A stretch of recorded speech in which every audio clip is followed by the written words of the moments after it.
بھائیوں، نبی کریم صلی اللہ تعالی علیہ وسلم نے ہمیں سکھایا اور سمجھایا ہے کہ ظلم قیامت کے دن مظلوم طاقتور ہو جائے گا، اور یہ نسائی میں حدیث ہے، فرمایا جو متکبر ظالم ہوں گے انہیں اللہ قیامت میں چیونٹیوں کی شکل میں مسخ کر دے گا، چیونٹیوں کی شکل میں مسخ کر دے گا رب کریم، چیونٹیوں کی شکل میں، اور غریب لوگ اپنے پیروں تلے رکھ کے انہیں مسل جائیں گے، غریب اپنے پیروں تلے رکھ کے انہیں مسل جائیں گے۔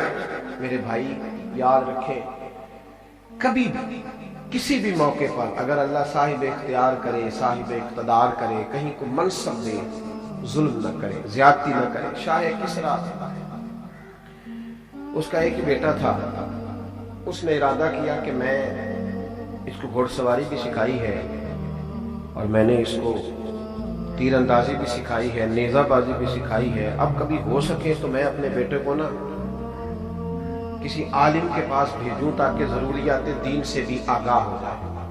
شیخ حسن ایک بزرگ عالم تھے، اس دور میں اپنے علم کے لحاظ سے بزرگ شمار کیے جاتے تھے، تو ان سے کہا کہ حضرت آپ گھر آ کے میرے بیٹے کو پڑھا دیا کریں، تو فرمانے لگے یہ حضور کے دین کا علم ہے، اسے رسوا نہیں کر سکتا، میں تیرے گھر نہیں آؤں گا، تیرے بیٹے نے پڑھنا ہے تو میرے پاس آ کے پڑھے، اس نے اگر پڑھنا ہے تو میرے پاس ہے، جہاں غریبوں کے بچے بیٹھ کے پڑھتے ہیں وہ بھی پڑھے، آ جائے یہاں۔ کہنے لگا، بادشاہ کہنے لگا کہ حضور میں نے بھی بس آزمانے کے لیے پوچھا تھا، ورنہ میرا بھی ارادہ یہی تھا کہ گھر آ کے پڑھے۔ الحمدللہ اس عالم کے پاس بیٹے کو بھیج رہا ہوں جو علم کا پاس رکھنے والے، لحاظ رکھنے والے، اس کے پاس بھیج رہا ہوں۔ خیر بچہ پڑھنے لگا، 4-5 سال متواتر اس نے اسباق پڑھے۔ بلایا بادشاہ کو کہ تیرا بیٹا ضروریات دین سے آگاہ ہو گیا، دستار ہو گئی، سند الفراغ اس کو مل گئی۔ فراغت کے بعد بچہ گھر چلا گیا۔ ایک دن استاد صاحب کو کچھ دنوں کے بعد کچھ خیال آیا تو پیغام بھیجا کہ ذرا شہزادے کو بھیجو، میں نے ملنا ہے۔ 2-4 دنوں کے بعد بھیج دیا بیٹے کو، ملنے آیا۔ استاد جی نے بچے کو اندر بلایا کمرے میں، اور پھر اندر سے دروازہ بند کر لیا، اور پھر ہاتھ کے اندر درہ پکڑا اور اس کے سارے وجود پر درے مارنے شروع کیے، اس قدر زور سے مارے کہ اس کے پورے وجود پر نشانات پڑ گئے۔ استاد جی میری غلطی، قبلہ مجھے بتائیں تو صحیح ہوا کیا، اب کیا کر رہے، تھوڑا خیال کریں، مجھے بتائیں۔ چپ کر نالائق، اب میں وجہ سے ماروں گا، تجھے وجہ بتاؤں گا۔ مارتے رہے استاد جی، جب خوب پیٹ لیا، دروازہ کھولا، چل دوڑ جا۔ وہ سیدھا باپ کے پاس گیا، اس نے اپنے وجود سے کپڑے ہٹا ہٹا کر دکھایا، ابا استاد نے مار مار کے وجود پہ نشانات ڈال دیے، ناجائز مارا ہے۔ والد کہنے لگا بیٹا جو استاد ہوتے ہیں وہ ناجائز نہیں مارا کرتے، جو استاد ہے وہ ناجائز۔ 5 سال تو جاتا رہا، کبھی ایسی کمپلین اور شکایت نہیں آئی، تو آج ہی استاد نے مارنا تھا، یہ کیسے ہو سکتا ہے؟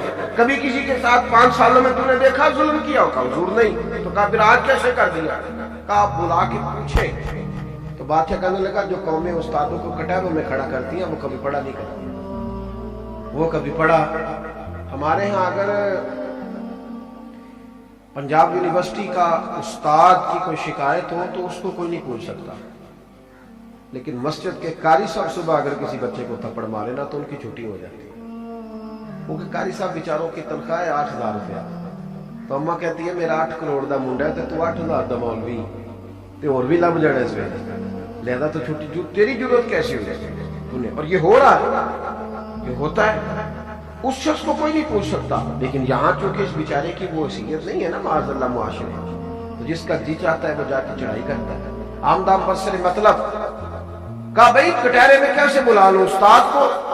بچہ کہتا ہے مجھے تکلیف بڑی تھی، میں نے اماں سے بھی کہا کہ اماں استاد جی نے ناجائز مارا پوچھے۔